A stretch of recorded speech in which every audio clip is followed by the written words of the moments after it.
tuko ndani ya Ecclesiastes 10:19. Anza juu kidogo, mtu wangu wa kusoma. Chakula, Ecclesiastes, hii ni Ecclesiastes, ama ukipenda Mhubiri 10:19. Twende. Verse 19. Chakula ni kwa ajili ya kujifurahisha. Chakula ni kwa ajili ya kujifurahisha. Au utajifurahisha bila chakula. Biblia inasema ili ufurahi lazima ukule. So, divai huchangamsha maisha. Ili uchangamuke katika maisha lazima ukunywe divai. Wengi hawajui, wakati wote ukisoma Biblia na wanaongea juu ya divai, jua wanaongea juu ya pombe. Pombe ni kwa ajili ya kufanya nini? Kuchangamsha maisha. So, na fedha husababisha hayo yote. Bila pesa. The reason why you are smiling is because you can use the Bible to tell you anything that you want to hear. That is why it is the most quoted book in the world. With the confidence that this guy is quoting this verse, you can think that whatever he is reading out of the verse is what God intended for him to hear. But that is not the case. I want to summarize for you this book of Ecclesiastes in less than 5 minutes so that you can understand the message that the writer was trying to pass across.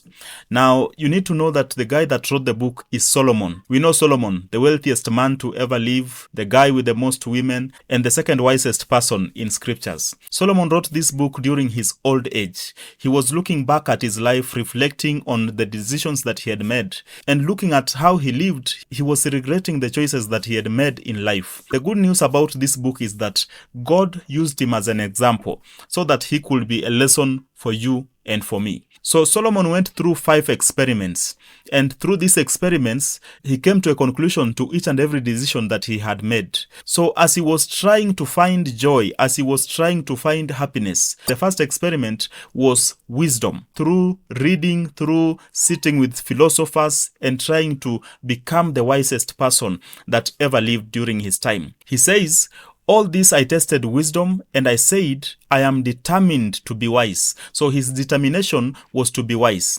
But at the end of the day, he comes to a conclusion and says, the knowledge and the wisdom that I was looking for was just a waste of time. This can reflect into our lives today. Many of us concerned so much about searching for knowledge, searching for understanding. You find people going for degrees upon degrees, others sitting under great teachers, seeking education internationally, and spending a lot just to feel and to become wise. If Solomon was to advise you, he will tell you that just do it moderately. Don't go searching for knowledge that much. The second experiment that Solomon tried to do was to indulge in pleasure so that he could feel joy in his life. The Bible says, I tried cheering myself with wine and embracing folly, my mind still guiding me with wisdom. I wanted to see what was good for people to do under the heavens during the few days of their lives.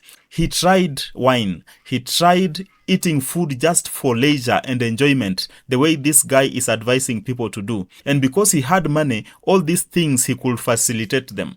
But then he comes to a conclusion and says, all this effort to drink wine, to eat food, and to find pleasure in entertainment was just a foolish decision and a total waste of time. I shouldn't have done it. After trying wisdom and trying pleasure, this guy now decided to go into work. And he was so proud of himself because he had everything that he needed to build things for himself, to do projects of each kind. And the Bible mentions that I undertook great projects. I built houses for myself and planted vineyards. I made gardens and parks and planted all kinds of fruit trees in them. I became great by far.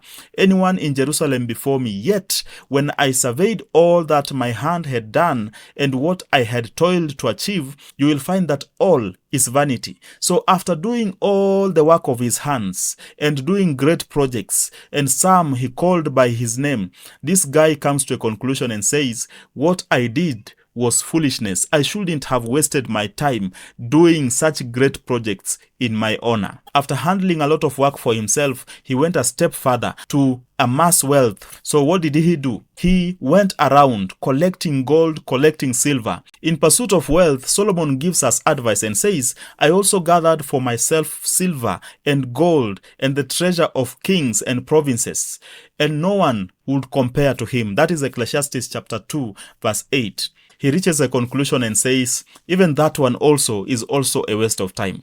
So what else can I do? He decided, now let me enjoy myself with women. And we all know the story of Solomon. He married 700 wives. He had 300 official concubines. And these people were around him just to entertain his flesh.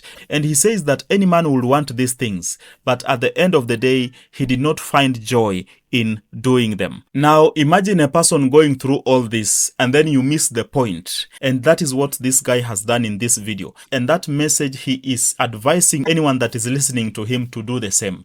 I think that is a mistake on his part, whether it is for entertainment or education purposes. Anytime you feel like entertaining yourself, don't go to the Bible, don't mention the church, don't mention the things of God. That would be wrong. And now Solomon comes to a conclusion and gives us a summary of everything that he has just talked about.